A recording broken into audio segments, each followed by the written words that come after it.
देखिए, खैर उसने एक जुमला कहा था कि भाई दस्तगीर तुम क्यों कहते हो, तुम खुद बता दो। तो मैंने कई तकरीरों में बोला है, क्योंकि यहाँ मुख्तसर मैंने खिताब करना था। मैंने कहा ये भी हम बताने के लिए तैयार है कि हम गौस पाक को दस्तगीर क्यों कहते हैं, लेकिन शर्त यह कि आप सामने बैठो। दस्तगीर के मुख्तसर मायने होते हैं हाथ बढ़ाकर मदद करने वाला। बेशक। क्या होते हैं दस्तगीर के मायने? हाथ बढ़ाकर मदद करने वाला। और ये लक़ब कोई हमने नहीं दिया, हमारे अकाबरी ने दिया। और किस बुनियाद पे दिया, मैं वो इबारत और हवाला आपको दिखा देता हूँ। ये गौसे पाक के हालात पर सबसे मुस्तनद किताब है, जिसका नाम है बहजतुल असरार। ये बहजतुल असरार ये ओरिजिनल मेरे पास है, जो आपको स्क्रीन पे दिख रही है, बैरूत लेबनान से छपी हुई है। ये दारुल कुतुबुल इल्मिया वालों ने छापा है इसको। ये हिंदुस्तान से भी नहीं छपी है अव्वल तो, और ये अरबी नुस्खा है ओरिजिनल। इसके अंदर आइए, इसके लिखने वाले हज़रत इमाम अबुल हसन शतनूफी रहमतुल्लाह अलैह, बहुत बड़े मुहद्दिस और आलिम गुजरे। इनकी फजीलत पे बयान करने के लिए आधा घंटा चाहिए। दो फजीलत सिर्फ सुना देता हूँ गौसे आजम से, और इनके दरमियान में सिर्फ दो वास्ते हैं। गौस पाक के कुछ अरसे बाद पैदा हुए।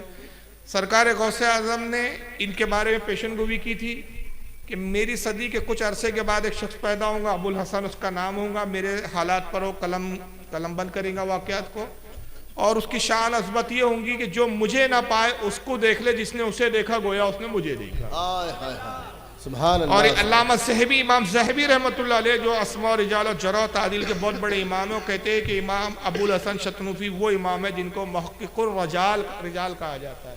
मुहक्किकुर रिजाल के मायने क्या होते हैं? वो पत्थर होता है ना, जो सोनार लोग सोना चेक करने के लिए रखते हैं, तो वो घस के बताते ये सोना असली है क्या नकली है। यानी वो पत्थर है कि जो रिजाल यानी लोगों को परखने की कसौटी है। ये जिसको झूठा कह दे वो झूठा है, जिसको सच्चा कह दे वो सच्चा है। यानी इनका इतना बड़ा म्यार है। 713 हिजरी में इनका इंतकाल हुआ। वो क्या नकल करते हैं? गौसे पाक का वाक़या नकल करते हैं, पूरी सनद बयान की उन्होंने कि फ़लाँ ने फ़लाँ से रिवायत किया, फ़लाँ ने फ़लाँ से।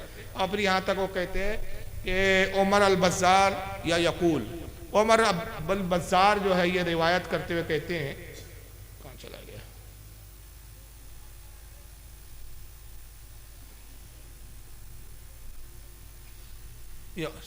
समय तो सैयदी शेख मोहिउद्दीन रदी अल्लाह अन्हु कहते हैं कि मैंने सैयदी अपने सरदार शेख मोहिउद्दीन यानी सरकार गौसे आज़म को कहते हुए सुना, यकूल कि आपने फरमाया मन इस्तिगासा बी फ़ी क़ुरबती, कहते हैं कि जो किसी तकलीफ़ और परेशानी में मुझसे मदद तलब करे, इस्तिगासा करे मेरी बारगाह में, कुशिफ़तन उसकी वो तकलीफ़ और परेशानी दूर हो जाए। व मन नादानी बिइस्मी फ़ी शिद्दतिन फुर्रजत अन, और जो किसी तकलीफ में किसी शिद्दत में मेरा नाम लेके निदा करे या यूं पुकारे या गौस अल मदद, मदद के लिए मुझे आवाज दे, तो फरमाते हैं फुर्रजत अन, वो तकलीफ और शिद्दत उसकी दूर हो जाए। वमन तवस्सल बी इलल्लाहि अज़्ज़ व जल्ला फी हाजती, और कोई हाजत के अंदर मेरा वसीला अल्लाह की बारगाह में पेश करे, क़ुदियत लहू, उसकी वो हाजत पूरी हो जाए। ये गौसे आज़म ने खुद इसको ऐलान किया और ख़ुद दावा किया कि तकलीफ़ में मुझे पुकारो। और यही बात शेख अब्दुल हक मुहद्दिस देहलवी ने अपनी किताब अखबारुल अखयार में नकल की है। इसका तर्जुमा देवबंदियों ने किया है। अखबारुल अखयार में आइए क्या लिखते, गौसे पाक का कौल नकल करते हैं। सरकार गौसे आज़म फरमाते हैं कि देखो मेरा दस्ते हिमायत मेरे मुरीदों पर ऐसा है जैसे आसमान ज़मीन के ऊपर। अगर मेरा मुरीद अच्छा नहीं तो क्या हुआ, मैं तो अच्छा हूँ। जलाले परवरदिगार की कसम, जब तक मेरे तमाम मुरीद बहिश्त में नहीं चले जाएंगे मैं बारगाह खुदावंदी में नहीं जाऊंगा। और अगर मशरिक में मेरे एक मुरीद का पर्दा इफ़त गिर रहा हो और मैं मगरिब में हूं तो यकीनन मैं उसकी पर्दा पोशी करूंगा। इसलिए दस्तगीर कहा जाता है।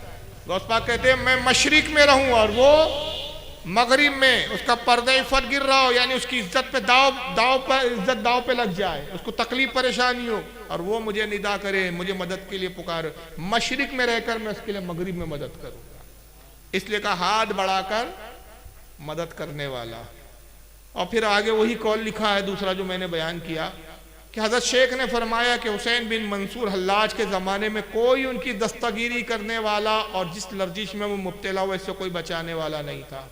अगर मैं उनके ज़माने में होता तो उनकी दस्तगीरी करता, और नौबत यहाँ तक ना पहुँचती क़यामत तक मैं अपने मुरीदों की दस्तगीरी करता रहूँगा, अगरचे वो सवारी से गिरे।